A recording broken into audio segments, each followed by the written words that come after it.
This conference will now be recorded.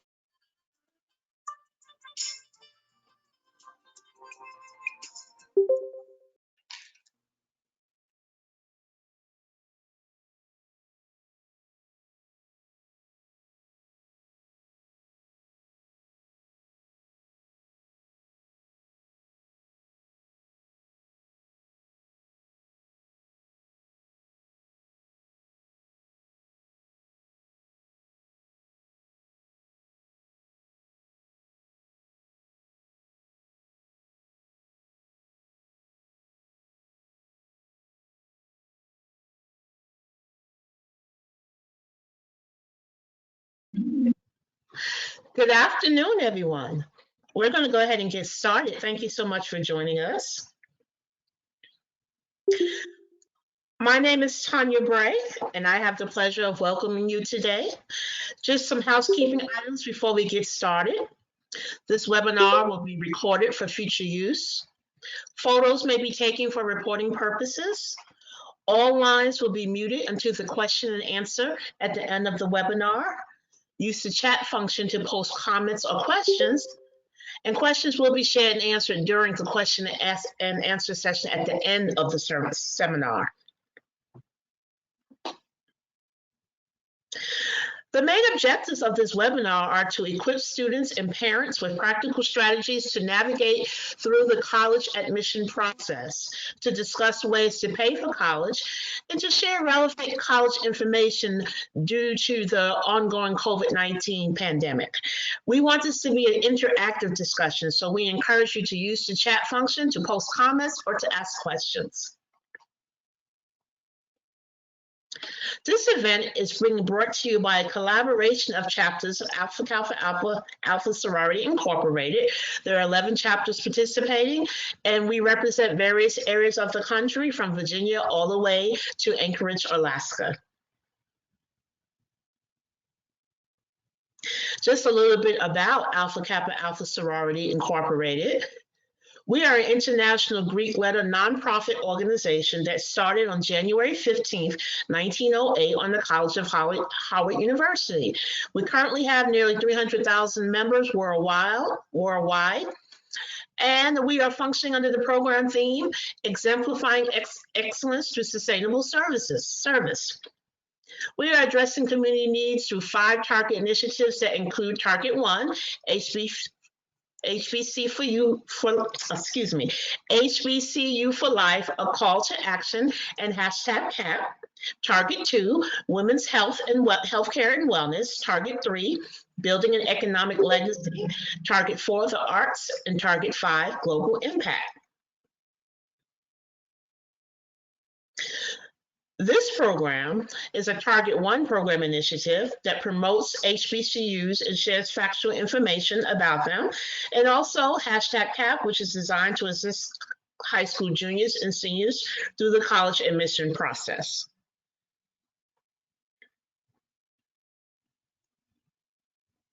We invite you to join a local chapter's #CAP program, which are always free. High school students are welcome. You will see advertisements on social media. And also, if you're interested in participating, you can indicate in the survey at the end of the webinar, you give us your contact information, and we will send you emails notifying you of #CAP events that are coming up.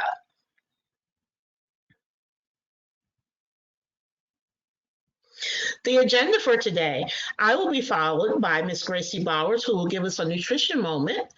Then there will be the speaker introduction, the presentation of our speaker, closing remarks, giveaways, and we encourage you to stay to the end so you can have a chance of winning a giveaway. You do have to be present to win, a survey evaluation, and a question and answer session. Thank you so much for joining us. I now turn it over to Ms. Gracie Bowers. Good afternoon. We want you to eat smart, and be prepared. You're getting ready to take the SAT or the ACT. There are 4 tips I'd like to leave with you. You need to eat a nutritious dinner the night before, plan your breakfast for test day, get a good night's rest, and pack a snack. Eating a nutritious dinner. You should start fueling your body, not just the night before, but also the week before. Include things like proteins, fruits, vegetables, and whole grains. Include those foods that are filled with iron and vitamin B, like spinach, eggs, nuts, beans. Now is the time for you to focus on full, balanced meals. Avoid energy drinks, extra coffee that can cause a blood sugar crash. Plan your breakfast for test day. Make sure you're looking at something that may be quick and easy, like oatmeal, whole grain cereal, trail mix, banana, milk, caffeine. Caffeine can serve as a diuretic. So if you don't typically drink it, that may be something you may avoid, especially on the morning of the test. If you are a late snoozer, be sure that you've got something prepared because this breakfast is the most important meal of the day. And on this particular day, we want you to keep that in mind. Pack a snack. The test may be quite long. Once you get started, you may be hungry. So make sure that you take something like fresh fruit, piece of mint, or dark chocolate is something that will help improve your brain focus. Get a good night's rest. Go to bed at least a half hour or an hour earlier than you typically do. Take care of the logistics early the night before. Try to alleviate or minimize stress. Gather those things that you would need the morning of, like your admission ticket. Know the exact time. Know the location. If you need an approved calculator, make sure you packed it. The night before, you might decide take a warm bath. If you're too stressed, you may decide I'll relax, but not too much. Maybe some light stretches. And be sure to settle in 30 to 60 minutes before your normal time. Remember, eat smart, be prepared. Think success. Success occurs when preparation meets opportunity. And that is a quote from Zig Ziglar. Good luck to all of you. Now I'd like to introduce to you our speaker, Dr. Christie Murray. Dr. Christie Murray is a national speaker, published author, and Chief Operations Officer of Invest in Others, LLC, an educational consulting firm. She has over 27 years of expertise in education, college consulting, engineering, business, strategic planning, leadership development, strategic communications, and more. This lady has done a lot. Dr. Murray earned her Bachelor of Science degree in electrical engineering from Hampton University. She said, "Go Pirates."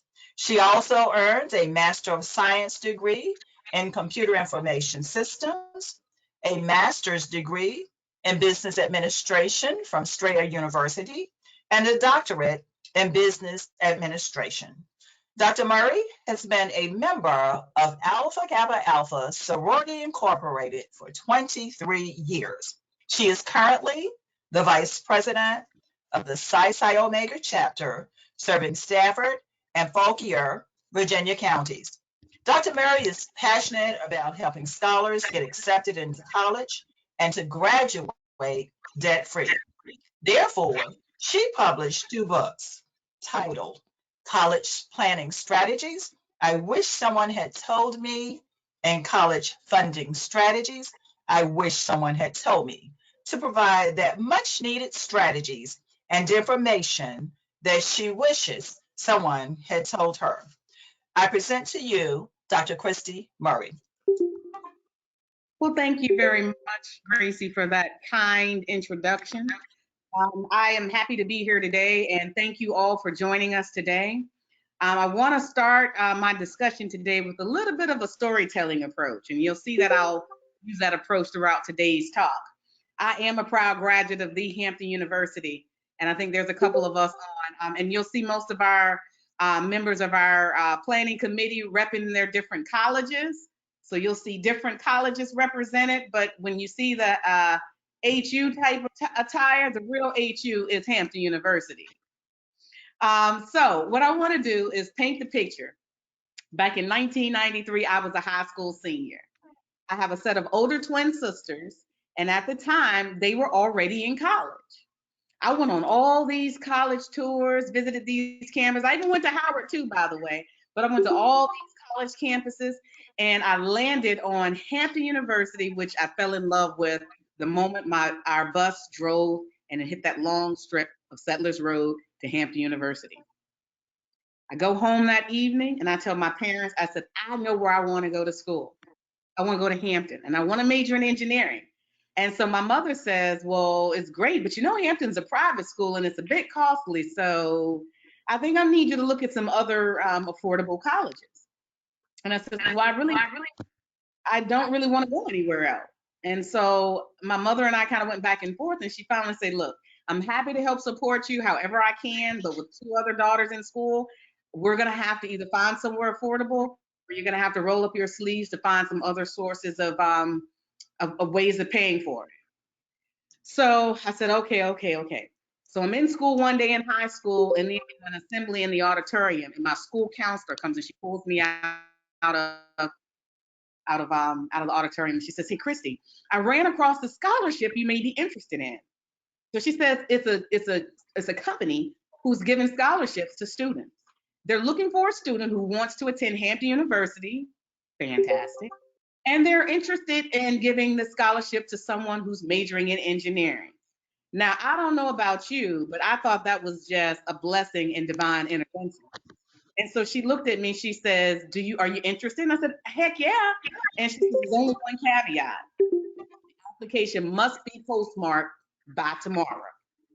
Now, I told you 1993 for a reason, because if most of us on here who's, you know, a little bit more seasoned, we know that in 1993, we did not have the internet, we did not have social media, and we didn't have the World Wide Web yet. So everything had to be dropped off at the postmark, to the post office, and stamped. So she says, so it has to be postmarked tomorrow. Do you think you can make that happen? And I looked at her and I said, heck yeah. And I said, the question I have for you is, can you get my transcripts out that quick? And she looked at me and she said, and she chuckled and she said, we'll do absolutely everything we can to make sure that happens. Because most high schools, they have their own internal process and they generally don't get student transcripts out in less than 24 hours. So build that into your own planning process. So needless to say, I go home, and what they didn't realize, nobody knew, is I had a system. I'm 17, 18 years old. I had a system. I had a stack of essays already pre-written. I had a stack of letters of recommendation, stack of applications I filled out for other scholarships. So all the information I needed was sitting right in front of me. I pulled that package together, got it in the mail, and then I got notification that they wanted me to come in and interview 2 times for that scholarship, and I did. After the second interview, I'm headed back home. It's about 45 minutes from where I live. And when I stepped foot in the house, and I can't make this stuff up, I stepped foot in the house, and they had originally said it would take 2 weeks before they notified the applicants. That same day, when I came in the house, the wall phone, the one hanging on the wall in the kitchen with the long cord, my phone was ringing. I go over to the phone, answer it, and the human resources guy had congratulated me and offered me that scholarship. First I screamed in the phone, which probably wasn't the most professional, but I was super excited. And so when I finally got myself together, I thanked him. That scholarship came with 4 year scholarship, summer internships every summer I was in college, and a full-time job when I graduated from college. So I already knew when I graduated from high school what I was doing post-high school, post-college. And so I was extremely blessed and excited. And I told myself that if given the opportunity to help other students who could benefit from some of the things that I struggled with and learned about, then I would absolutely do that. I didn't have the highest GPA in high school. I had a 3.6. It was fairly decent, but I wasn't the valedictorian. So I want each one of you to be encouraged to know that you don't have to have the best GPA. You don't have to get the most money from a college or university. There's all kind of sources of funding your college education for many different reasons. And we're going to talk through some of those things today. But that's one of the main reasons I wrote the book, is to pay it forward to other students. Here's my other reason for writing the books. I have two sons who are going through the same process as many of you are, parents and students. So I'm a parent of a college student on the left. He's a sophomore at Old Dominion University, majoring in mass comm. And I have a high school senior who plays football and basketball. He's a scholar athlete, is what I call him. He has great grades, great attitude, and he's great athletically. I call it the triple A's: academics, attitude, and athletics. And no three legs of that stool can be out of whack and you still accomplish those goals that he has. Long story short, he has been accepted. He applied to 13 schools and he decided to attend Hampton is on my mind. Let me go across the bay to Norfolk State University, where he has a full Division I football scholarship. We see you, Gracie. He has a football scholarship and he has other scholarships that he's been awarded in addition to that to go to college. And he's going to major in computer science. So I'm learning new things every day, especially since 1993. I'm learning things every day, every week, while I help thousands of students across the country with their pursuit. When I wrote the book, and you'll see this green book being referenced throughout my talk, I also wrote an accompanying workbook with it. Because what I realized is students just don't need another talking head and another source of information. They need somebody offering them strategies and solutions and templates to help them navigate through the process with ease. Your journey should not be creating the templates. It should be using them to give yourself the best competitive advantage you can. So you'll hear me talk about some of these templates as I share with you this afternoon. So in my book, I do introduce 10 college planning strategies. I'm not going to go into a lot of detail about all of these today, but I am going to touch on many of these strategies as we continue to engage with each other. But you'll notice in the bottom left-hand corner, there is a title, my college planning book, which is a green book, and a page number. So it's not uncommon that if you're looking at a slide and you see a page number, if you go to that page in the book, there's corresponding information on what you see generally depicted here on my slides. And you can reference those later. So let's take a little journey today. We're gonna go on a little road trip. We've been all cooped up with the pandemic. We're gonna go on a little road trip and we're gonna talk about college planning. We're gonna talk about how do you assess where you currently are in the process and putting together a plan. We're gonna talk about building a scholar profile, which is like a one-page resume, but I'll share more about it. We're going to talk about how to actually apply to college. What are some of the best resources to use to get your applications out? And then we're going to talk about navigating through, and I skipped one, navigating the financial aid and funding process. But we're also going to talk about how do you choose a major in a college? So these are some things that as you're thinking about, before you can even get too far gone with the financial piece, some of these earlier upfront pieces are very important and critical for everyone to be thinking about. Now, I love to make this interactive. So the first thing I want you to do is let me know in the chat. If you are a student or the parent of a student, let me know in the chat what grade you're in if you're a student, or if you're a parent attending on behalf of your child, let me know what grade your child is in. Let me know in the chat so I can get a good sense of who all is here. Okay, Nikayla says she's in the 11th. Christie, all right. We have 2 juniors. Okay, a lot of 11th graders coming in. Excellent. We have an 8th and a 9th grader here. And I'll tell you, as those are coming in, the earlier you start planning for college, the better position you or your child will be. Absolutely. I see a lot of 10th graders, Danielle, Amber Lee, Elliot, parent of 11th grader. All right, we have a senior. Okay, great. All right, thank you, Maurice. Grandparent. Okay, we got grandparents in the house. Awesome. We have a 7th grader. Okay, excellent. So keep those coming in because I'm monitoring that because I'd love to make sure I share relevant information with many of the students in different grades. Now, I want you to think about where you are, parents, grandparents, and students. And we're going to talk through some of these questions, and a few of them I may ask you to respond to in the chat. But this is where I want you to sit back, and at the start of any endeavor, you should first think about where you currently are. What's your starting point? So as we take that road trip, question number 1, what is your child or your student's current GPA? How many of you know your GPA? Don't tell me what it is in the chat, But tell me yes or no if you know it. After the first semester of high school, if you're in high school, how many of you have pulled your GPA and know it? All right, I see a no. I'm not going to call you out, but I did see a no. I see a lot of yeses, and it's okay if the answer is no. We're going to talk about why that is very important. Matter of fact, I'm going to talk about it now. Your grade point average is almost like your bank account. I used to tell my kids when they were little, school is your job and your report card is your paycheck. So if your report card is your paycheck, then your GPA is how you log into your account and see how much money you're making, or if you're not making very much money. And so that's very important for you to know. This isn't just important for students to know, but parents equally. Every semester, even my son who's in college, every semester, I need to see your transcript. Every semester, I would encourage students and parents to get a copy, an unofficial copy of your child's transcript.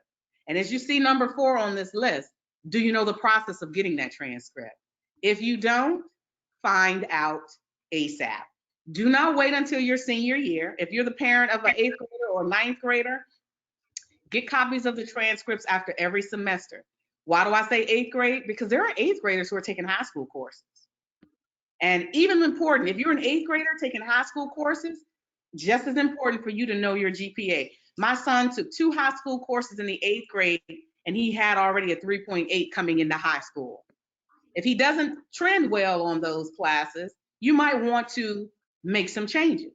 So knowing your grade point average gives you the ability to influence your child's situation. Do they need a tutor? Do you need to pull them out of the difficult courses, put them in a different sort of a course framework the next school year? Make the necessary adjustments.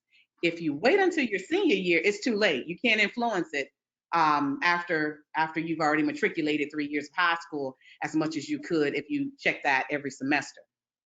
Number 2, true or false? Only students with high GPAs get scholarships. Somebody let me know in the chat if they think that's true or false. All right, I'm seeing some falses come in. All right. The consensus is that is absolutely false, and everyone, you're correct. No, you don't have to have the highest GPA. Different type of scholarships. There's merit scholarships and need-based scholarships, which are the more traditional scholarships.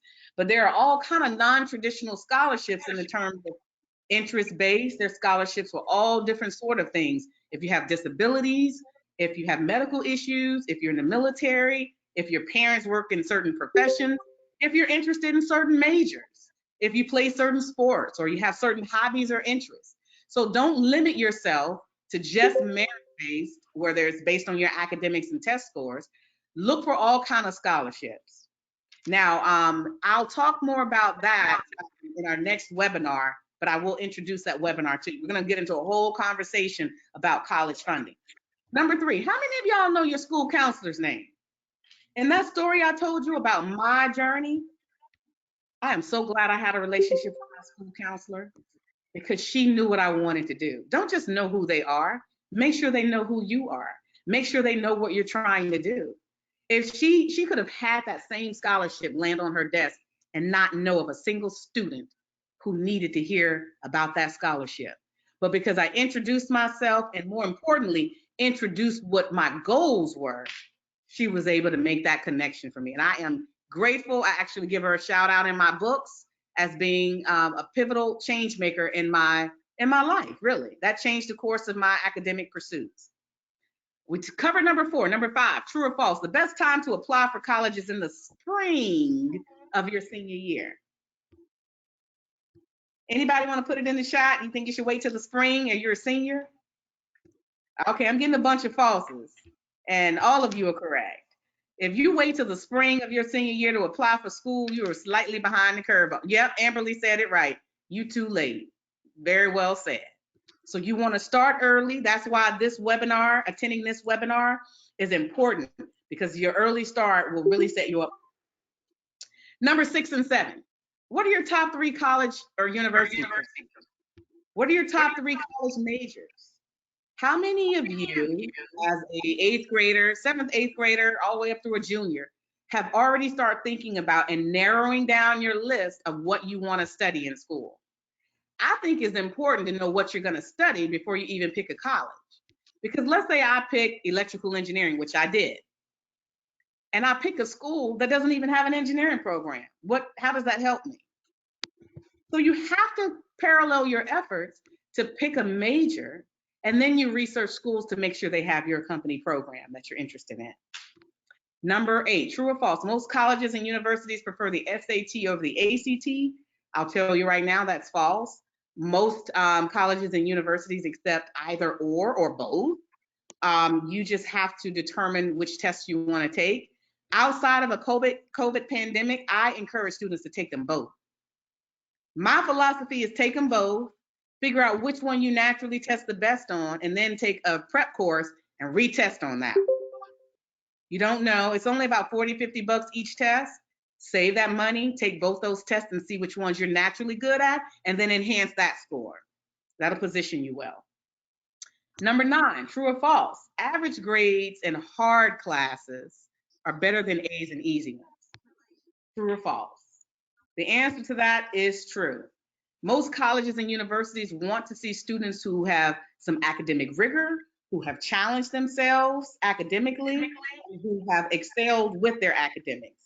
My son, he hates when I tell this story, but the one that's in college now, he talked me and allowed him to take film study in high school, not the movie. Well, if you were going to major in cinematography or something with videography, that's different, but he wasn't. And he just thought it would be an easy grade in an easy class. I, against my best judgment, allowed him to do it, and he still got a C. So that's because that wasn't something that he was really interested in. But my key point with that is challenge yourselves. And if you find that the challenge is a bit too much for you, because you know your GPA and you're paying attention to how you're succeeding and excelling or struggling, make some adjustments if you need to. And lastly, now this one I do want you to put in the chat. True or false? Social media accounts and your online reputation do not matter. How many of you think that it doesn't matter how you show up on social media? All right, Tia Hart says false. Jackie says false. Sanaya, false. Brand, Kenya, everybody's saying false, and all of you would be correct. Here's why.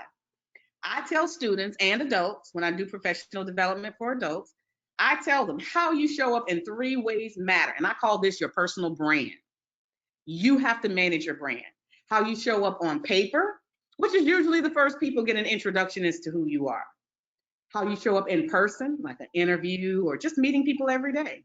In my opinion, you're always on an interview because people are always making decisions about how they may want to interact with you. And so you have to manage that carefully too. And then lastly, how you show up online, in person, on paper, and online.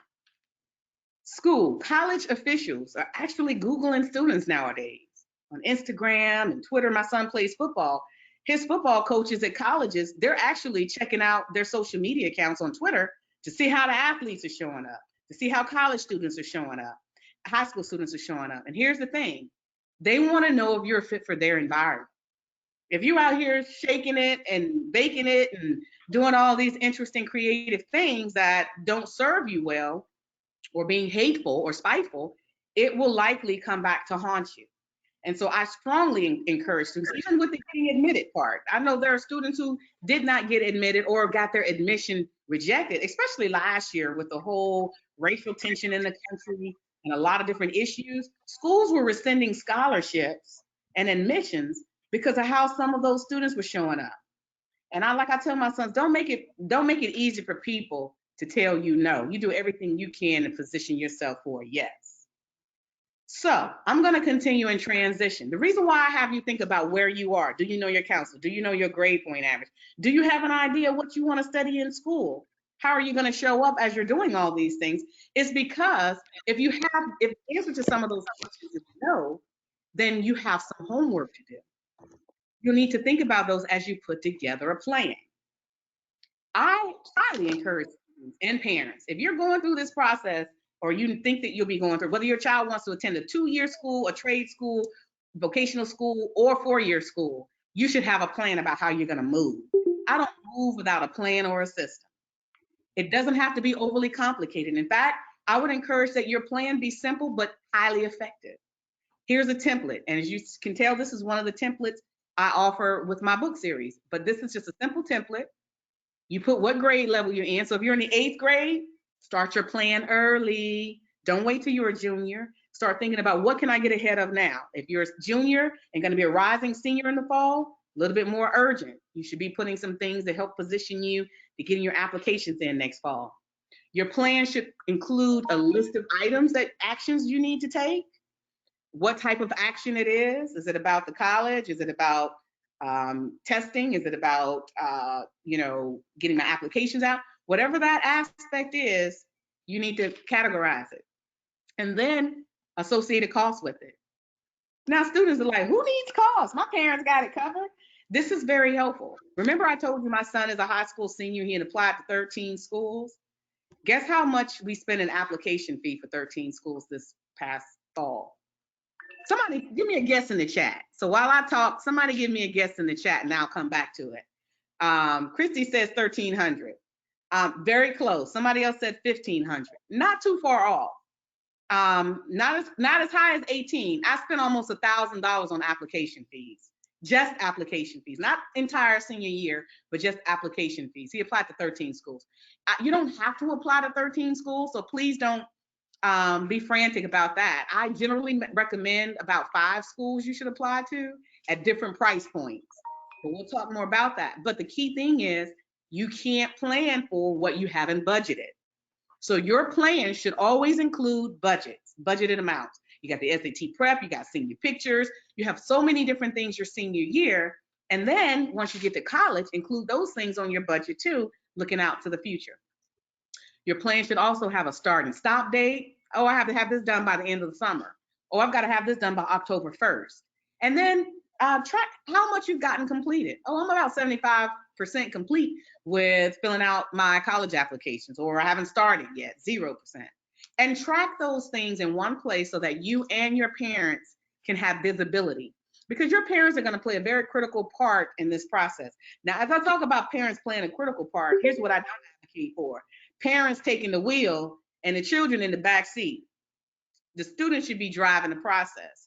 Parents should be in the passenger seat as a guide and a support system, providing resources and funding as needed and encouragement. But the students should be leading this process. It's your future.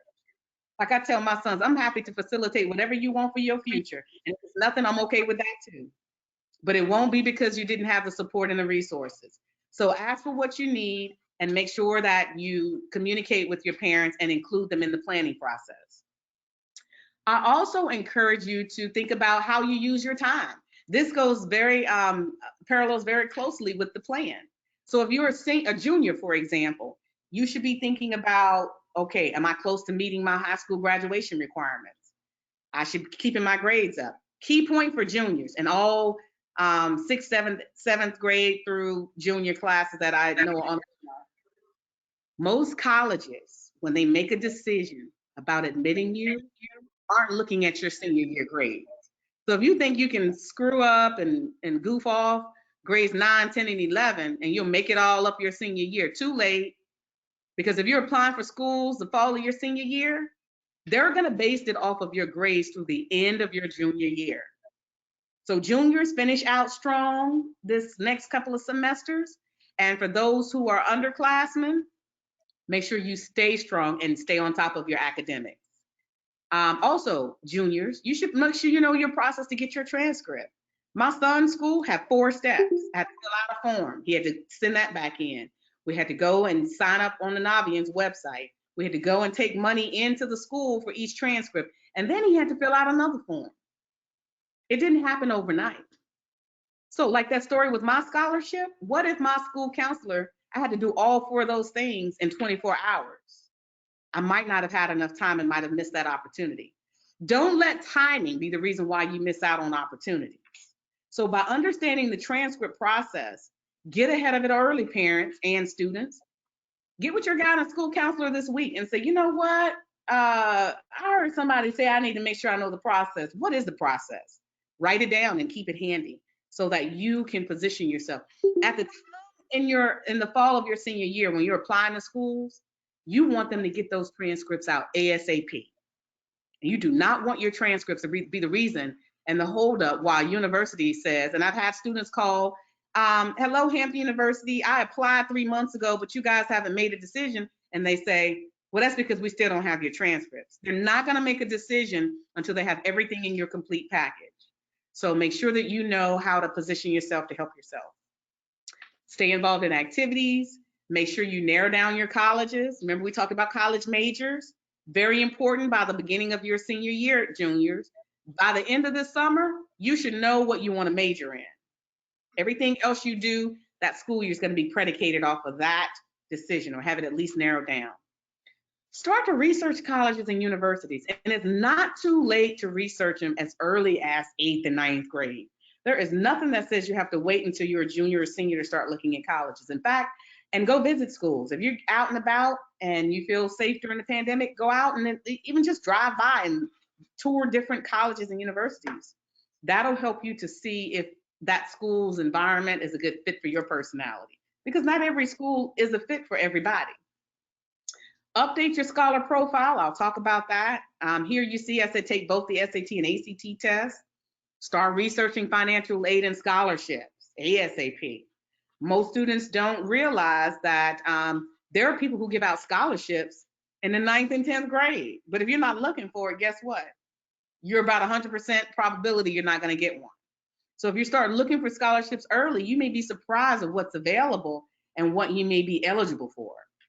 And if you're not eligible now, but you think, oh, hey, I'm not a senior yet, but this one is for a senior, let me save the link to it and come back again next year and revisit it and get their updated application. And then identify who can write letters of recommendation.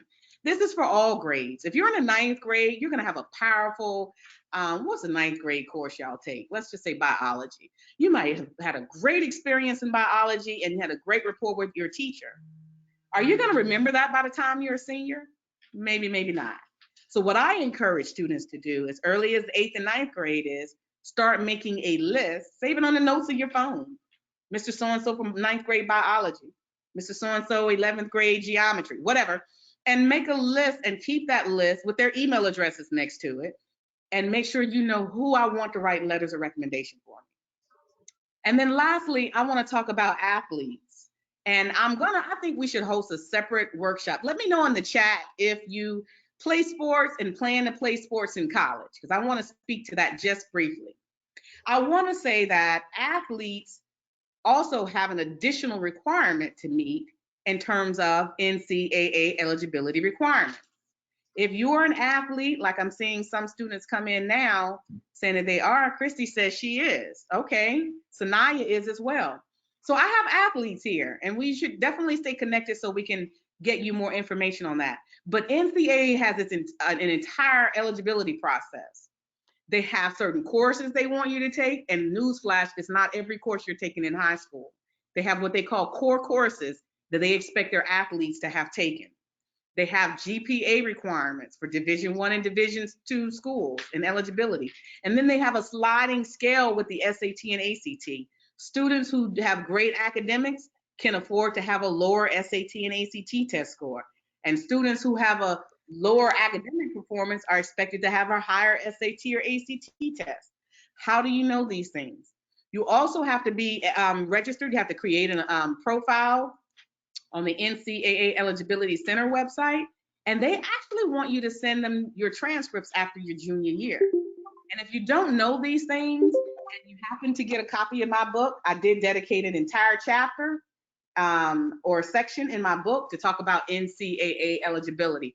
Why? Because I had 2 scholar athletes in my home, and I didn't know these things, so I figured a lot of students could benefit from it. All right, looks like Marcus is an athlete as well. So stay tuned. We're going to offer more about sports and NCAA in the future. If you're a senior, and I did see a senior, it is April right now. So if you're a senior right now, you're in the prime of selecting colleges. You should have already applied for schools. You should already know what you want to major in. You should be looking for scholarships and other financial opportunities. You should have already written your essays, those sort of things. But you should be tracking all those acceptance letters coming in. My son has a tracking spreadsheet, and he writes down every school he applied to and every school's decision as it comes in. It's like watching the NFL draft. He's tracking the decisions on, who's doing what with each one of those. You should also be completing the free application for federal student aid. It's the key thing, that if you want federal financial aid, you have to have that application on file, and you have to send that to the colleges you plan to attend. Then after you send that, colleges will send you an award letter. They will say, hey, Christie, we calculated your financial need, and here's how much we're offering you, and here's how much we think you can pay out of pocket. Very important to do those things, because if you don't do the FAFSA, then they're not going to calculate how much they're willing to give you in scholarships and other financial aid. And lastly, don't forget, now is the time, once you finally pick the school you want to go to, now you'll need to decide on that school, pay the enrollment deposits, and if there's housing fees, go ahead and pay your housing fees. They usually range, not all colleges, but on average between $200 to $300 for the housing fee, etc. My son, when he went his freshman year, I kept telling him, pick a school, narrow down. Here it is, we're pushing May. You still haven't picked a school. And guess what? By the time he did, and he paid his housing deposit, there was only one freshman dorm left, and it was the worst dorm on campus. So when we dropped him off, he was like, I gotta stay here. I gotta share a bathroom with everybody on the entire floor, Mom. And I said, don't mom me, should have made a decision. Now you have a nice humbling experience. So with that being said, as you think about how you use your time, that will feed into your plan. Next, I want to introduce you to something that I use and is near and dear to my heart. It's called a scholar profile, and I've used it with numerous students to help them to set themselves apart from the competition. This scholar profile is a one-page resume, and the beauty of it is that you can share this with and add it to your college applications. You can attach it to a scholarship application. You can give it to one of your recommenders. Someone's going to write a letter for you. You can give it to them, and they would actually learn a lot more about you in one concise place. If you had your biology teacher doing it, and they know you from biology class, but I don't know if you're in community service or not. All these things on the left, you provide your name and address. Your objectives is very important, because this is what's going to tell people, I want to attend a 4-year college or university and major in psychology. So now when somebody sees that, they're like, I know somebody, oh, this is great. They can help you because they know what you want to do. And if you know which school you're going to, be more specific and say, I want to attend Hampton University and major in electrical engineering. Now, when they, oh, you know what, my buddy's on the board over there, let me give him a call. People can help you when they know what you want to do. Highlight your educational experiences, your GPA, your test scores, that sort of thing from high school. Honors and awards. This is the time on this scholar profile. This is not the time for you to be humble in the sense that you don't highlight your accomplishments. This is the time to sell yourself. This is what people can see on paper about you. Your honors and awards, your employment experience, extracurricular activities, and community service. Highlight those things and think back. Now, if you are a 7th or 8th grader, here's what I recommend. Do this now. My sons did it in the 7th grade. I drove them crazy, but by the time they hit their senior year, they were very appreciative. They wouldn't have been able to recall over a 5-year period of time what they did. It would have taken them hours and hours to try to think back. But every summer break, I said, pull out your scholar profile on the computer and update it. What did you just do last semester? And after every Christmas break, pull out your scholar profile and update it. It took them 10 minutes. Save it, date it, save it with a new date. And when they needed it their senior year, they had a nice compilation of activities without having to think too hard. Now, here's what I also tell you. You can attach this to a college application or a scholarship application only if the entity says they're willing to accept additional documents. If they give you instructions and they say, only give us what we asked you for, these 5 things, don't give them the 6, don't give them the scholar profile, because they'll say she can't follow directions, eliminate her from the running. But if they say, we're happy to accept additional documents, slide yours on in the package so you can differentiate yourself because nobody else is doing it. Give yourself that competitive advantage. Create a scholar profile early, update it at least twice a year when you're thinking about what you're doing. And when you're done, it looks like this. It's clean. One font used throughout. Everything is lined up. It should be neat because keep in mind, this is your brand. This is how you show up on paper. What is it saying about you? Should not have typos, misspelled words, etc. Very easy and concise, just some simple bullet points, and it highlights who you are on paper. Next, I want to talk. So now you have your plan, you have your scholar profile ready to go. Now you're thinking about, okay, I need to be thinking about what I'm a major in, whether you're a seventh grader or junior. Think about what you're interested in and you're naturally talented with and you have passion and abilities around. Ask people who know you well, like your parents and other trusted friends and advisors, etc. And you ask them, what do you think I do really well? And you ask, what am I passionate about? You will hear things from them that you're not thinking about yourself. And then you go out and you do some research. You go out and I left a tool right here for you, the princetonreview.com. It's a college major search tool. And there's plenty of them. If you Google it, you'll find other college major tools. But go out and look at different majors. Find out what their earning potential is. Now, I don't advocate for any student to pick a career or a major and don't know how much you're going to make a year. Because if you're like my children, you have a lifestyle in which you've been accustomed to live. And if you want to maintain it, then you better make sure you can sustain it with your income, not mine. And so make sure that if you want to be a teacher and you're passionate about that, then great. But make sure you go into it. You manage your own expectation around what that salary range is generally like as an entry level teacher or engineer or doctor, whatever the profession is. And then use your tools to help you. And then make a list. So once you start researching majors, talk to people. I didn't add this to the slide. Best thing you can do is talk to people all around you who are doing so many different wonderful things now. Oh, wait, let me talk to my dentist. Next time you go to the dentist, flip the script and say, how do you like your job? What made you want to be a dentist? Same with your mama's neighbor or your friend or whoever who comes around naturally. You have people with very creative professions that you can ask some good questions to learn more about it, to start to narrow that search down. So once you have a major or two, let's say you're thinking about engineering and psychology. I'm just picking on two different majors. You need to make sure that you're targeting schools that have engineering programs and or psychology programs. If they don't have a psychology program and you want to major in psychology, how might that help you or not? So you have to think about those things in terms of connections. The good news is there's over 2,000 colleges in the United States to pick from. Don't feel like, oh my God, I'm going to go to Ivy League. It's going to be the end of the world. My future is doomed. Slow down, calm down, not so much. I'll tell you in terms of college, it's not the college that makes you, it's what you do and what you get out of it that separates and differentiates how you will look in your future. You can go to the best school, but if you don't make the most out of the situation, you just pay for an expensive education. So think those things very carefully through.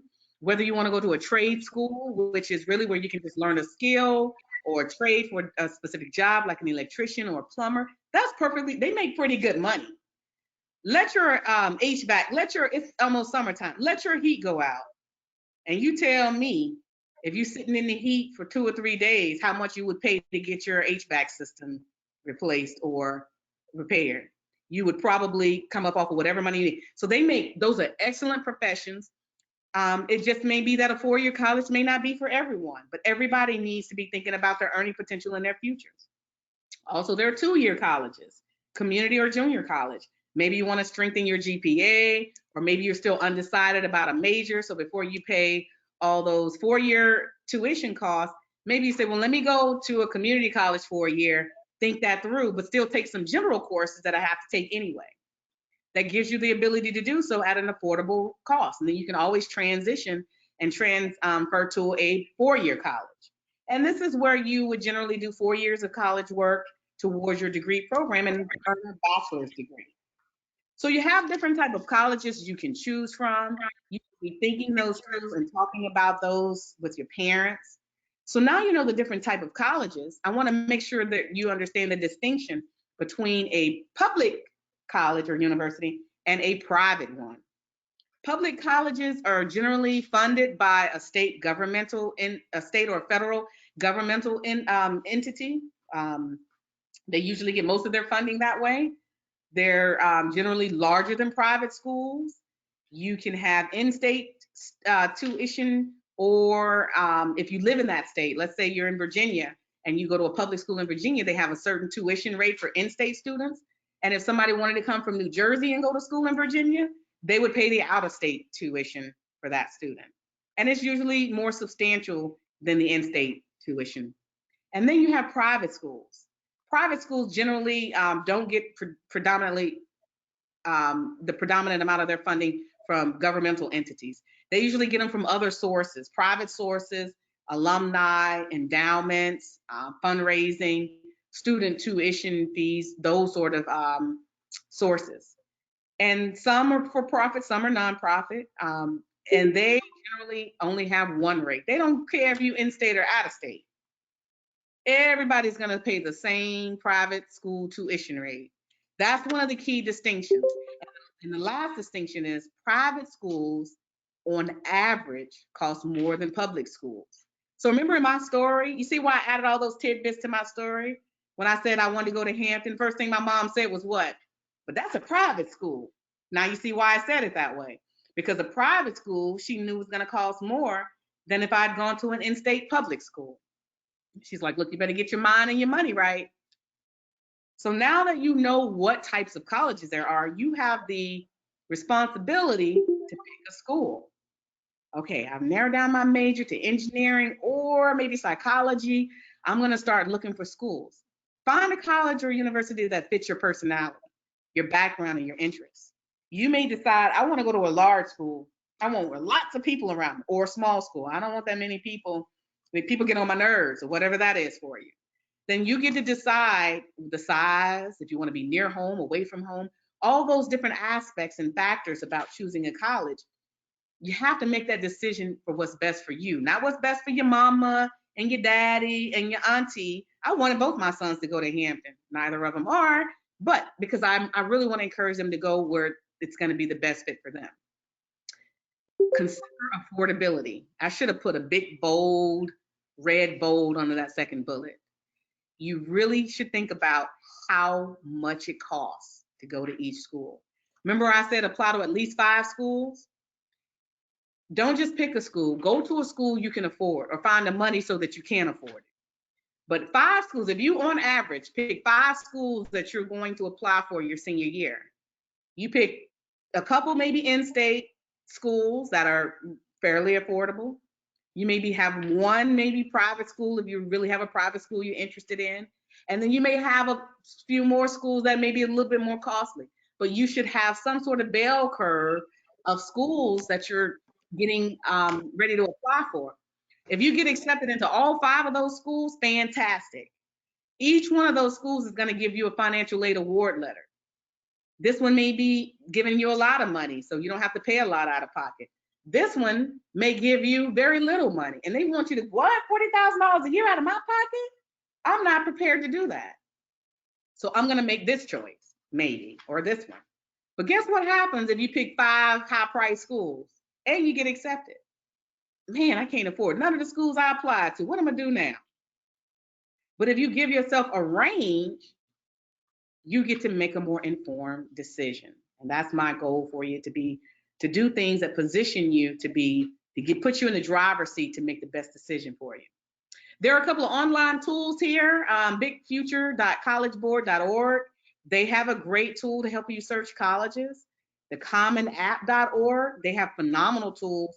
You can apply through those, and I'm going to talk about that one a bit more. But you can generally research a lot of colleges in one place. So you can go and just search, put the school name in, and it'll pop up the requirements, eligibility, tuition, and you should make a list. And I do, and as you see here, I recommend you making a list and including at least your top 5 to 10 schools.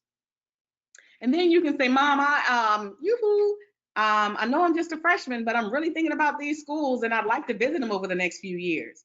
So spring break, summer break, and you're driving and you pass by one of those schools on 85 or 95 or whatever highway, you can say, you know what, we're going to pass by North Carolina A&T. Can we just swing through so I can see the campus? And it gives you the ability to kind of get a little bit more familiar with them. Now, as you are picking a school, and let's see, do I have it here? Here it is. I want to touch on this. Put your schools on a list. Here's another template in my book. It's a simple spreadsheet, but I call it it's a college requirement spreadsheet. So when you research and you do all that great research on schools, what are you going to do with all that stuff in your head? Please don't leave it in your head. Do the information overload, and 2 hours from now, you're going to remember any of that. Put it on this spreadsheet.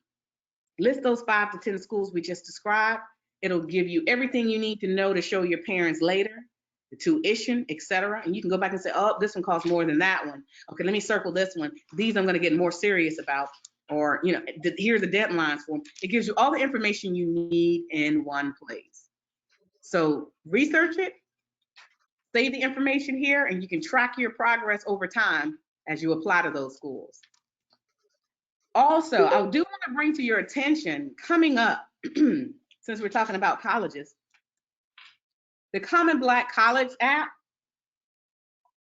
is hosting a virtual college fair on May 1st. They have different speakers coming in. They have college professionals sharing information. And most of these schools are sharing information about historically Black colleges and universities, which we certainly try to promote and support as a part of our Target 1 efforts. So here's an opportunity to learn more about HBCUs from 1 to 3 p.m. on May 1st.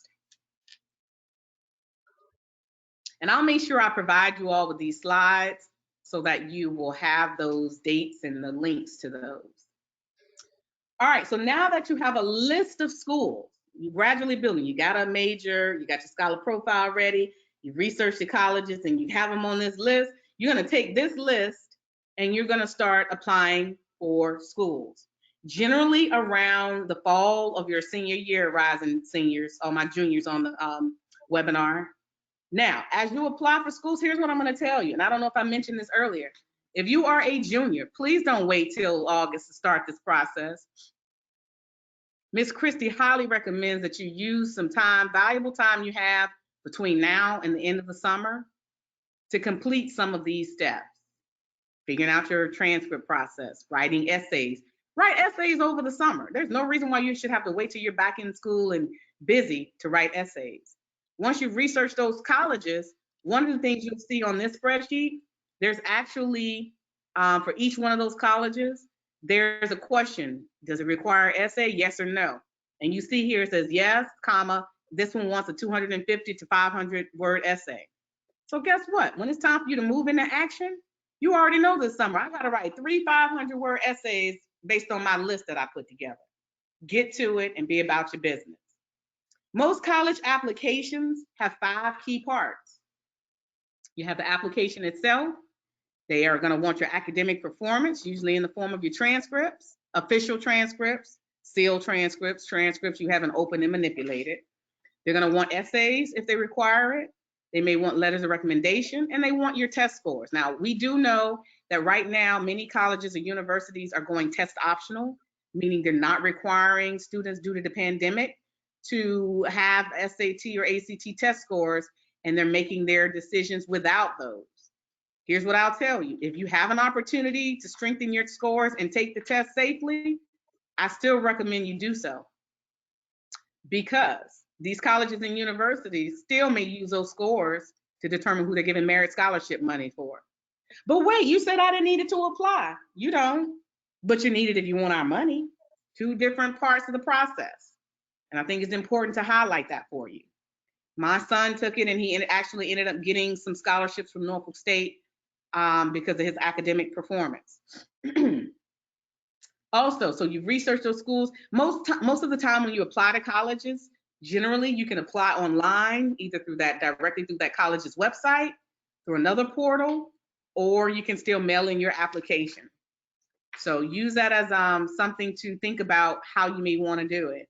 And then the college fees, we talked about that. They generally average the application fees. Some are free. Like if you go to the Common app, which I'm going to talk about in just a second, some colleges don't require a college application fee at all. Others, it could be anywhere from $35 up to $100.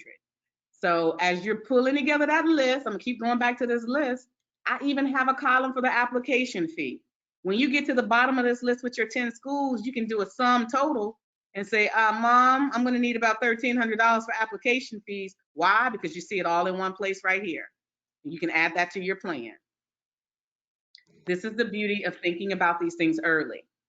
So now that you know the 5 parts of the college application itself, how will you apply? Let's give you one tip. Here's one way you can apply. How many of you, let me know in the chat if you've heard of the Common Application or the Common App. Has any of my students heard about the Common App? College application free week is usually in the fall, and it may depend on which state you live in. But usually I see the application fee where they waive the fee, usually in the fall of each year. Sometimes if you go to college fairs and the schools are there, they'll allow you to apply on the spot and they'll waive the fee there too. So those are the 2 ways you can get your fees for free. Or if you reach out to the college. Also, if you are on, if you're in a low income family, maybe on reduced or free lunch or a program with your school, they may also, colleges and your school may have other ways to help offset those costs. Somebody asked what grade you should be in when you complete the scholar profile. Christie, any grade, all grades. So 7th graders, start your scholar profile. Juniors, start your college profile. Seniors, start your college profile and eventually change that over to a resume. But everybody should have a scholar profile. That's a good question. So it looks like many of you have heard about the Common App. I was waiting on those responses. Jackie says, but most everybody else has.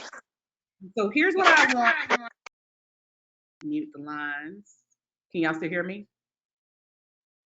Okay, good. I'm just picking up some background noise. So the Common App is fantastic. 10 out of the 13 schools my son applied to, he applied through the Common App this year. It's one web portal. There's over 900 colleges and universities who are members. So you can apply to those 900 schools through this app. You can create an account and a profile. You can do your college search here, even before you get ready to apply. That list you're putting together, you can create this account and say, I ain't ready to apply yet because I'm just a sophomore, but let me go ahead and create my Common App account. You can go in here early and start searching around. Let me put in Hampton University. Okay, their deadline is usually in November. They usually cost $30K a year. Whatever that is, they have that information in the Common App. So you can do research there. Each August, they refresh their application for that upcoming academic year. So anytime after October 1st, rising seniors, you can go and start applying for schools through this Common App. Also, you can reuse the information. So when you put in your personal and demographic and your academic information, your activities, sports, all that, you don't have to do it 10 times in here. You do it one time and they'll port that information over to each college application within this portal. It's phenomenal. It saved us a lot of time and effort, and I do really value saving time. The application is free itself. You can create this account for free. It doesn't cost you anything, but each college individually may have an application fee. And you just have to research each school and say, okay, this one doesn't have one. This one is $35, and they vary, and some were $50. And so you just have to notate that for each school you're interested in. And roughly 45% of the schools who participate in the Common App don't even have an application fee. So almost half of them don't even require you to pay a college application fee. So that's another incentive to use this tool. Now, if you're interested in going to a historically Black college or university like the Hampton University and the other school, Howard University, or many of the other great HBCUs, here's another option. You can apply to at least 55, almost 60 now, HBCUs through the Common Black College app. How many of you have heard of that before? Here's the website. They work very similar to the last one I showed you. You create an account. This one you pay like $20, $35 to create your account. But here's the beauty. Most of the schools in here, if you apply this way through this HBCU one, the schools don't charge you an application fee. So you might pay the $35 to create your account, but all the HBCUs you apply for here don't require an application fee. So there's value there. You can upload your test scores. You can still research HBCUs in here, and you can reuse your information that you have typed in for multiple applications as well. I actually met the founder, Robert Mason, at an AKA leadership conference 2 summers ago. And I asked him, I said, Robert, why isn't Hampton University in your portal? I was embarrassed. And he said, I almost don't want to say that on the recording, but let's just say that all schools aren't in favor of waiving their application fee. I'll leave it at that. So I have an action item to follow back up with my school admissions office. Let's put it that way. But many schools, there's roughly 102 HBCUs in the United States. So the good news is half of them, more than half of them, are in this portal. So you're still in good shape to get many of the ones you may be interested in. Next part of the application, you got to get your official transcripts. We've talked about this. Official transcripts are not ones that you can download on your own computer. That's not official. That's unofficial. Official ones come straight from the high school, straight to the entity in most cases. They generally don't pass through you, and they're sealed with the school stamp on the back of them to show that they've been unopened. You should make sure you know the process. Parents know the process of getting those. And don't wait till the last minute to make sure you know how to get the transcripts and to request them. Let's say you're going to go to a college or you have a scholarship deadline that's coming up May 15th. Don't wait till May 12th to say, oh, I got to get my high school transcripts. Go on and move to the next activity. You have to give yourself, I would encourage you, at least 2 to 3 weeks before you need them. Request them at least 3 weeks early. If you know sooner than that, matter of fact, as soon as you know you need it for a college or a scholarship and you're in that window where you're applying, request them right away. Have them send it on, and you can have everything else packaged up and send it separately, as in many cases you'll need to.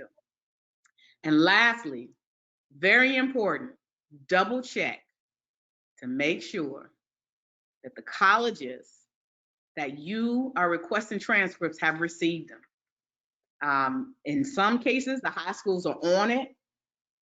In some cases, they are not. My son's high school does not like to see me coming because before the school year started, I had to ask them so much questions about their transcript process. I found out they really didn't have one during the pandemic.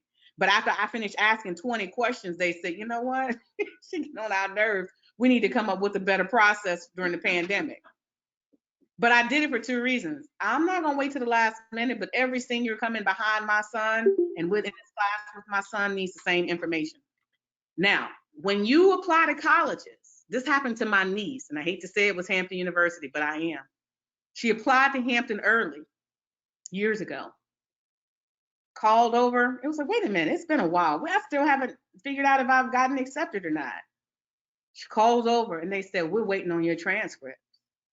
She said, I requested these transcripts October 1st. It's January 15th. The school hadn't sent them. We followed up with the high school. Fortunately, they had. What happened was they were sitting in a mail room somewhere at the university, not attached to her application. Why is that important? Because most schools give out their financial aid and their merit scholarships on a first come, first served basis. Those college applications that come in early are the ones that's going to get the merit scholarship money early. So I said, let Auntie call over to alma mater and help you out. I called Hampton, talked to the admissions office. I said, we have a problem. This child likely would have been eligible for more financial aid, and the issue was not on our end. Now, if you mail anything to a college or university, make sure you get a delivery confirmation or a signature that they received it. Because here's what they'll do. Well, can you prove we ever got it? I sure can. So what they had to do, because I could demonstrate that we met the early timelines, they had to go find her some money. They went back and they found her. I said, if her package had been reviewed with this first wave, what would she have been eligible for? Can we call you back? Call me back. When they did, they said, here's how the conversation went. Congratulations, she's been awarded X amount of dollars. But you have to do your part And you have to stay on top to make sure all your documents are getting where they need to go. All right, these are little anecdotal things that you're not going to pick up unless you just have bad experiences with some of these things. So next up, your application, your essays and letters of recommendation. Because you're in a pandemic, these are going to be weighted heavier because they may not be accepting students based on their test scores. So they're going to put more emphasis on something. It's going to be essays and letters of recommendation. Very important disclaimer and distinction. Most students think I need letters of recommendations just for college applications. Nope. You need essays and letters of recommendations for college applications, and you need a different set for scholarships. They answer two different questions. Why should I admit you? Why are you recommending this student for admissions? That's one way. And the other one is, why should I give you my scholarship money? And why do you recommend this person for financial award? So when you're reaching out to recommenders, ask them early, I need two different scholarship letters of recommendation. I need two recommendations, one for college admissions and one for scholarships. They can tweak the same one, but it needs to be tailored to a different audience, and save them and keep them both as you continue. So I want to talk briefly about essay writing. Essay writing is near and dear to my heart because this is the single most differentiator between candidates. What do you think they look at Ivy League schools where everybody has a 4.0 or higher? It's not your GPA at that point. It's those other factors that differentiate, like your writing. So you should use your essays as a great opportunity to sell yourself. Start writing your essays early. We've talked about that. When you draft them, get somebody to take a look at them, proofread them. Use a free software or website like Grammarly. When I was in graduate school several times, I ran my products and my writing through a software application like Grammarly. It'll spit you back a report with all the things that you might need to improve or correct. Most essay evaluators do not want to see typos. They also don't want to see students who can't follow directions. If they tell you to type it, type it. If they tell you to not go over 500 words, don't give them 501. Use the word processing tools at the bottom of Microsoft Word and other tools and make sure you stay under the count or right at 500.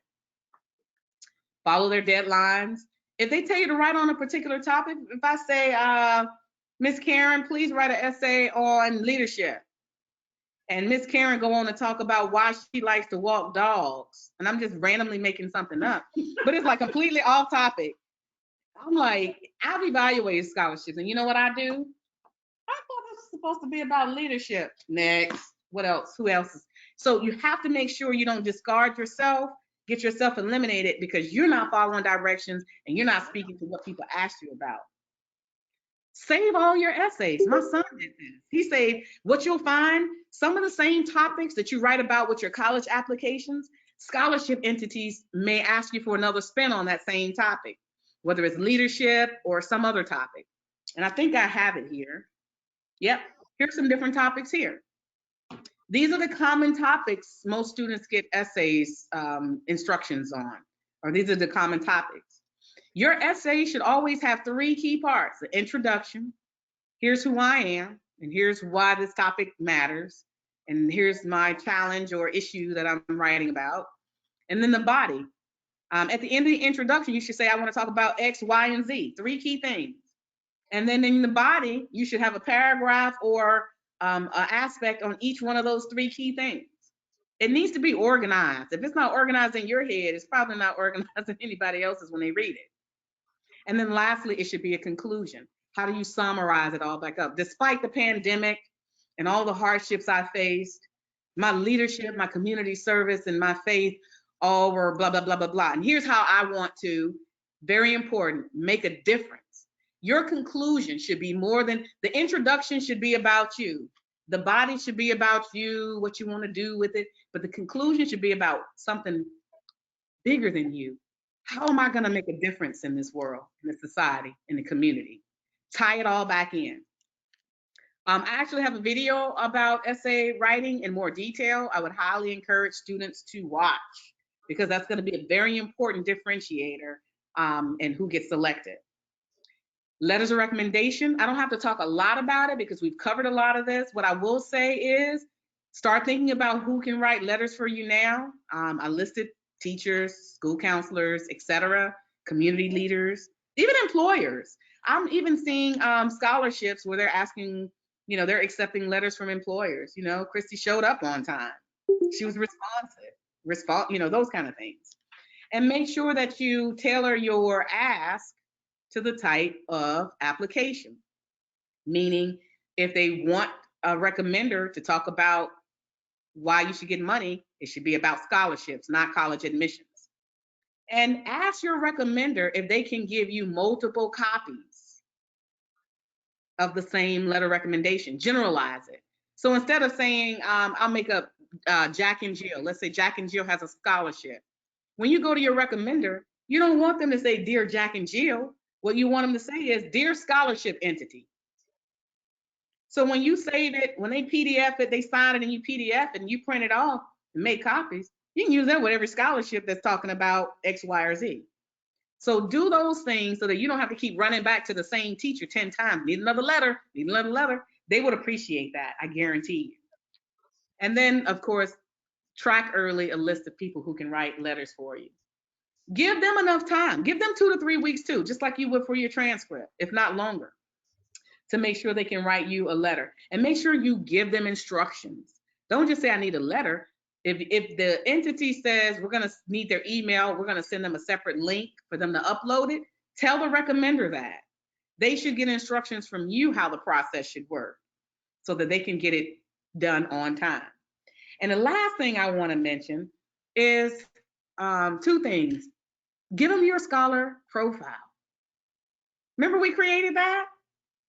They don't know you, they can learn a lot more about you.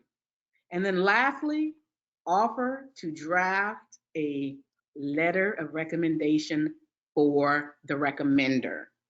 So the students are like, well, I gotta write my own letter of recommendation? Strongly think about it. Because look, I got multiple degrees. I'm happy to help you to get a degree.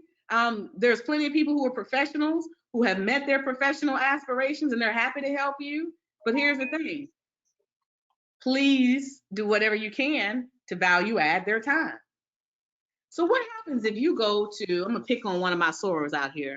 Let's see, Soror Sandy. Sandy, Miss Sandy. Hi, Miss Sandy. I was in your English 11 class, and I am in the process of applying for college applications and scholarships, and I would love it if you could write a letter of recommendation for me. Here's my scholar profile. See the little guy on here, it's a scholar profile. Here's my scholar profile. It'll give you a lot more information about who I am to write a better letter. And I also have a sample letter for you that I can email to you so that when you write it, you can customize this letter based on what you'd like to say personally. It's already formatted. It's in my book here. It's in one of my template books. It's already formatted. It's good to go. Now, in the chat, Miss Sandy, can you let me know if you would be willing to write a letter of recommendation for a student who has given you the scholar profile and a sample letter to work with? Let us know in the chat if that would be a yes. Here it is in the template. I hope my sales pitch was good enough for her to say yes. I'm nervous. Okay, hold on, the results are in. Oh, whew, she said absolutely. She didn't just say yes. She said absolutely. And so that's what you want. You want to help people to be able to help you. So now you got the letters of recommendation done. SAT and ACT tests. We talked about this. 2 things I want to highlight. If you have an opportunity to take it still, because colleges are giving out financial aid and merit scholarships based on those scores. And so is the National Merit Scholarship Entity with the SAT. They give out money as well. And then here are the registration links at the bottom. If you want to know, well, which areas, Miss Christie, generally take which tests? If you look at this little map in the right-hand corner, you see that blue section in the middle? That section generally takes the ACT test. Not to say they can't take the SAT because they're offered too, but they're generally, the students generally predominantly take that test. And then the orange for the SAT. I highly recommend that outside of the pandemic, that you take them both. Thank you, Kenya, for your question. Take them both if you have the opportunity. See which one you naturally test the best at, and then you get in a prep course. I've listed several here for you. Kaplan, the Princeton Review, Khan Academy, ACT Prep. And here's the thing, they come at different price points. You don't have to go super expensive. They have free online prep you can do. They have some that are more engaging. Some you can eventually sit in a class or take a proctored class, virtual class, but do what suits your wallet and do what suits your learning style. But there's resources out here for all different type of learning styles and price points.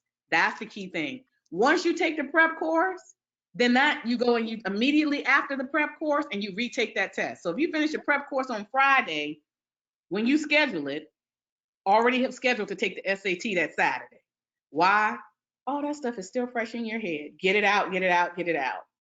All those new techniques, it's going to help you to get a much higher score. We're approaching the end. I will say that it's very important to have an application checklist. My son has it. I would encourage you to do the same. Make sure with each application, you write down, they're asking for these 7 things. Do I have them all before you hit submit or before you mail them all? Make sure you have a complete package before you submit them. Now, I'm not going to talk a lot about paying for college, but I am going to introduce it. Here's what I want to tell you. You should think about the cost. We talked about that, whether it's tuition, room and board, books and supplies, personal expenses. These are all expenses you have to think about and talk to your parents about. If you have not had discussions with your parents about how to pay for college, you should. Parents, how are we going to pay for this? And ultimately, go to school where you can afford. Talk about that. What can we afford? And as you can see from this little chart, the private school is on the left. The public school, in-state school is on the left. That's the lowest dollar amount. And as you can see on the right, it's the depiction of the high-priced private school. Now, I love a private school, but at least you can manage the expectation about what it'll take to pay for it up front. Here's the not ideal situation. You got out-of-pocket expenses, financial aid, and grants. Out-of-pocket represents that blue section, money that you have to pay out of your pocket. That's not the ideal situation if you can at all avoid it. You paying or you'll end up owing in student loans if that's the scenario you're looking at.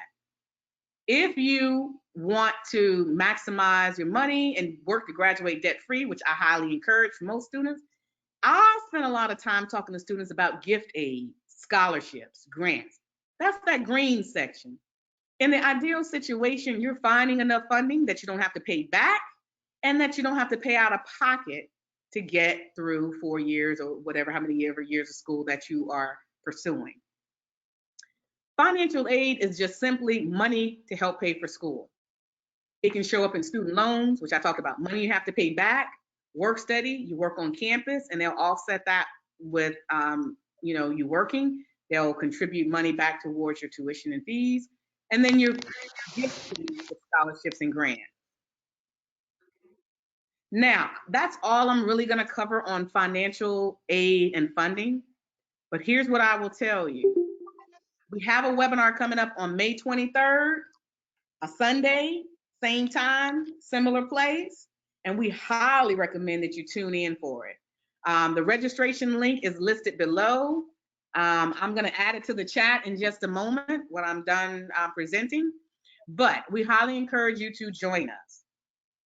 Lastly, take responsibility for your future and have a plan. If you haven't taken away anything else, is have a plan, start early, and develop that scholar profile. Get organized, and this is both for students and parents. One of the key things I learned is you should have a folder. I'll show you mine. This is my high school seniors, his college folder. You should have a physical folder or 2 or a binder, whatever works. And you should have organized folders on your laptop. My son has a college planning, and then underneath it, he has subfolders, essays, financial aid, college applications, whatever. But you should have a system to make sure you can store and get organized and find what you need when you need it. Secondly, there are going to be about 30 different sites that you're going to have to create a username and log into. Write those down, save them in one place, or find another electronic way to store passwords and usernames so that both you and your parents can access those. Because when you need to access them, you don't want to have to wait to try to remember what it is.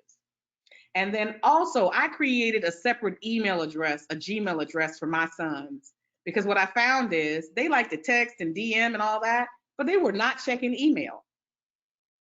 So most college admissions offices, scholarship and financial aid folks, they're emailing back and forth, looking for documents and information. But if you're not checking your email daily, you're going to miss some deadlines, and we're not missing deadlines over here.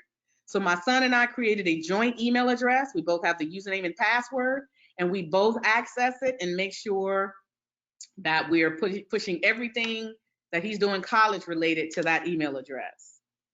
Now, even though we're going to have a financial college funding workshop, I do want to tell you about scholarships. People ask me all the time, well, who should look for scholarships? Everybody. Or what should I look for scholarship for? Anything you can think of.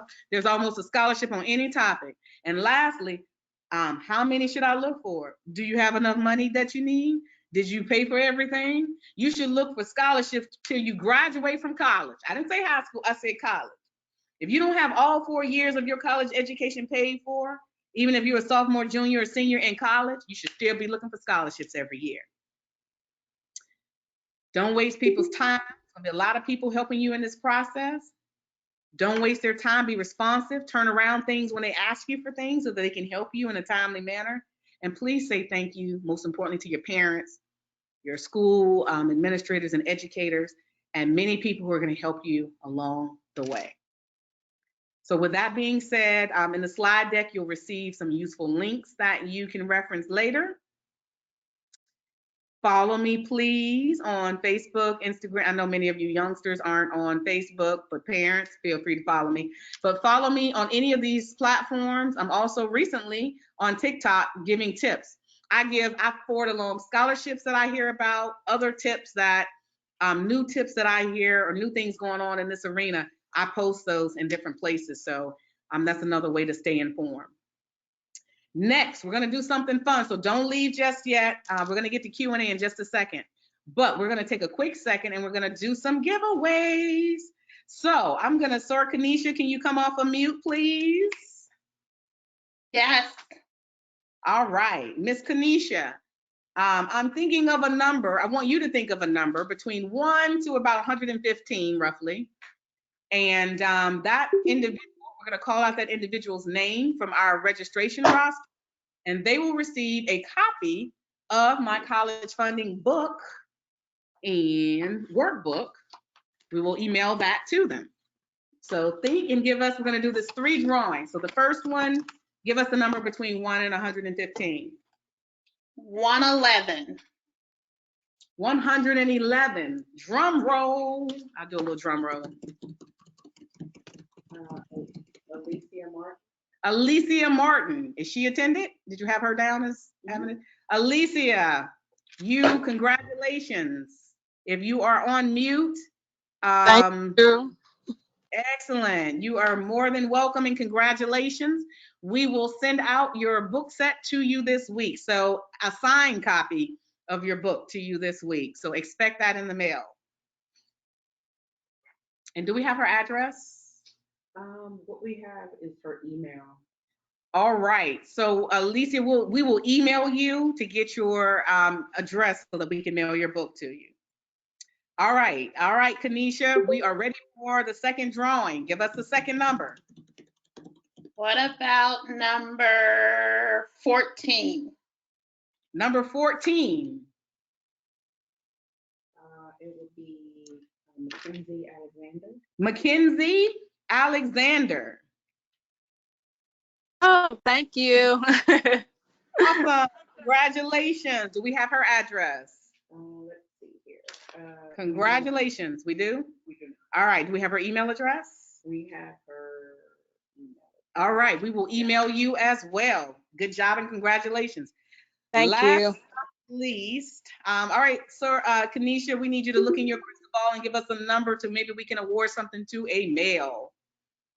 Give us a number. What about number 76? 76.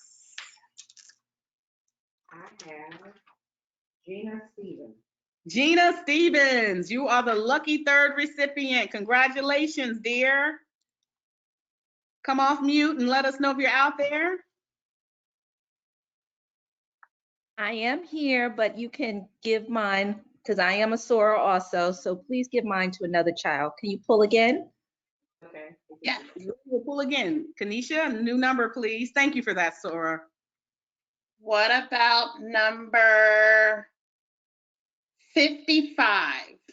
55. Ayana Spoon. Ayana Spruill.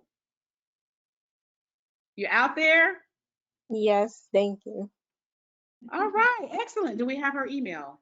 So for Ayana, we have her email and we have her address. All right, we have both your email and address. So thank you all to the recipients. You will receive the book and the workbook with all these 10 templates you see listed here to get you started with your endeavors. For those who weren't lucky recipients, feel free to visit my website at the bottom. You can also find these resources and more resources, videos, all sorts of things at my website. So next, I will turn it over to Michelle for closing remarks. Thank you. We want to start out by thanking all of you for joining us today. We hope this seminar has provided you with some valuable information about the college application process and getting started on your college roadmap. Again, we want to remind you of our upcoming webinar, College Funding and Financial Literacy, and that'll be on Sunday, May 23rd from 4 to 5:30 p.m.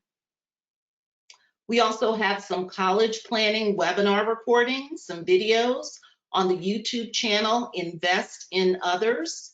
There you can find videos about top strategies for taking the SAT and ACT, how to write college essays and getting recommendation letters, and general college information and information on HBCUs.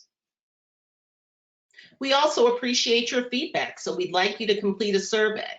You can complete a SurveyMonkey evaluation by using the link in the chat function or by scanning the QR code shown here. In addition to your thoughts on today's seminar, we'd like you to tell us what information you'd like to hear about in the future with respect to the college application process.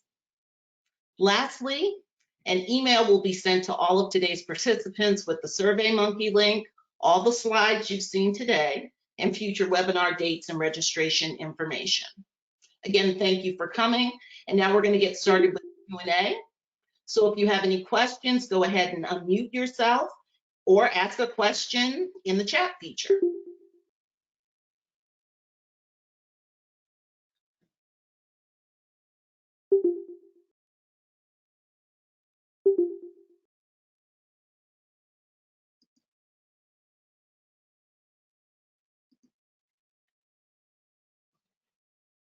All right, are there questions? Let's see.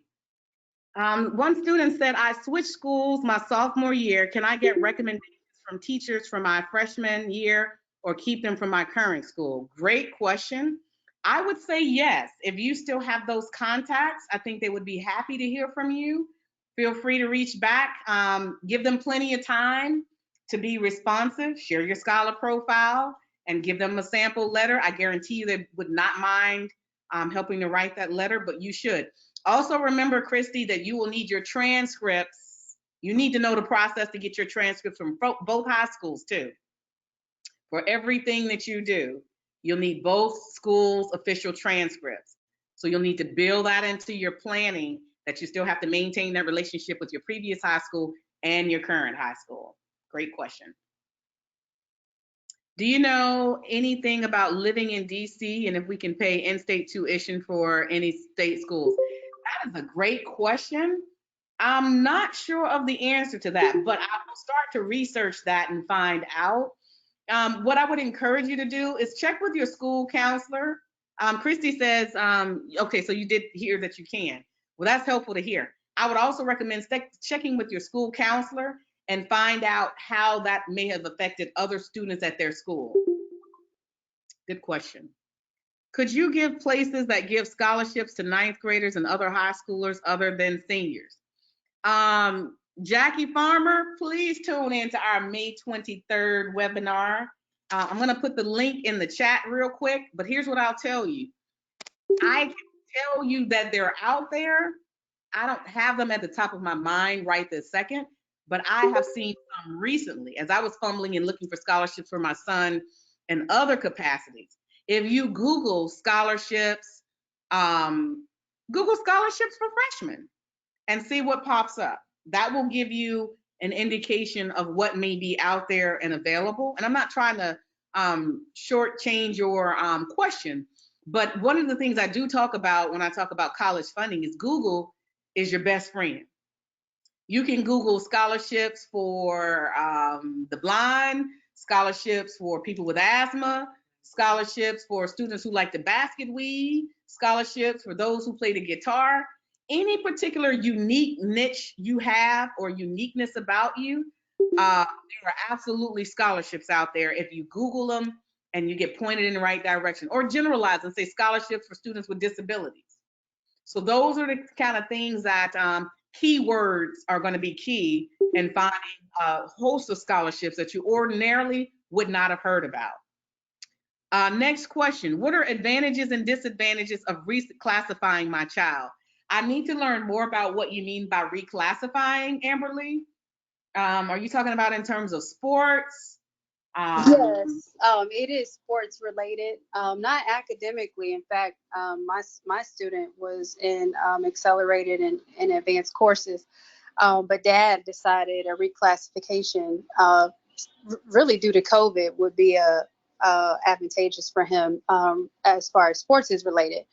So me as mom, and really just kind of worried how that could impact him for college. I know it's very popular in the DMV area, but there's still a little more information that I didn't have, and I just wanted to know if that would interfere or hinder the college acceptance process. It may not. So does that mean that the student is planning to stay in a high school extra year or taking kind of a gap year? Well, he's going to he'll finish on time with the option to stay an additional year for sports. So I guess it's similar to college as like a red shirt type of program. I see. Mm-hmm. So there can be a lot of different advantages to that, and being a parent of a scholar athlete, during COVID particularly, this particular class has really gotten a bum deal in terms of opportunities. My son asked me about reclassifying. I'm just so ready for him to be ready to go to college. Right. Well, honey, let's exhaust everything we can to get you on to school first.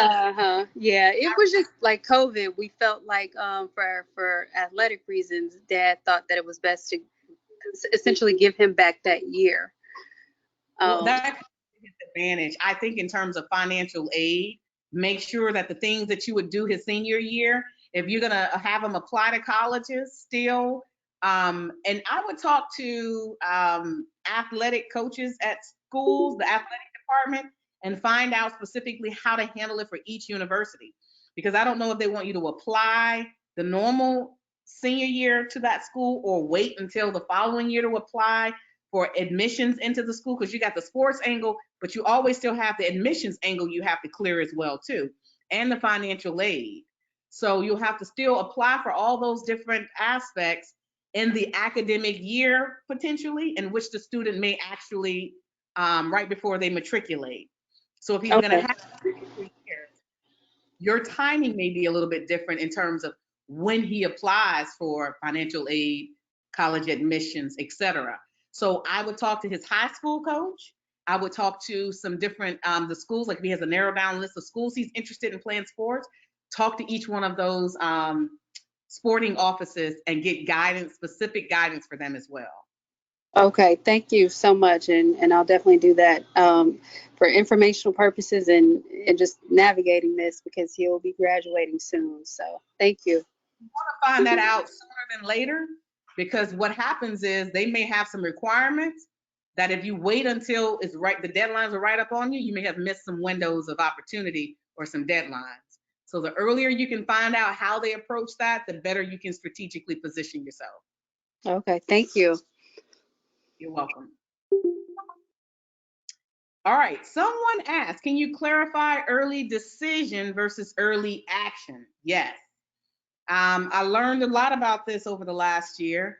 My son, early decision is if you want to apply to a college early and get a decision. If you apply to other colleges and you get accepted, you don't have to attend that particular college. With an early action, you can apply early, but they are expecting you to select that school at the same time. It's almost like an agreement and I think there's only like one school you can apply early action, because the impetus is this is your main school you want to go to, and if you're accepted, then we're going to make the assumption that this is where you want to go. Tanya, did you have something you wanted to add on that? I thought I saw. I think it's the other way around. I think early decision is the one school, early action. So right. early decision, you're obligated to attend. That's my apologies. One of them you are obligated to attend. Early decision. If they make a decision to accept you, you're obligated. It's almost like a contractual agreement, and they're assuming that you really, really want to go to that college or university. Early action, which is mostly what my son did this year. He just applied early last fall. And I would encourage students to apply at least early action. We didn't do early decision with any school, but we did early action for financial aid purposes. First in, first out in terms of getting access to money. Great question.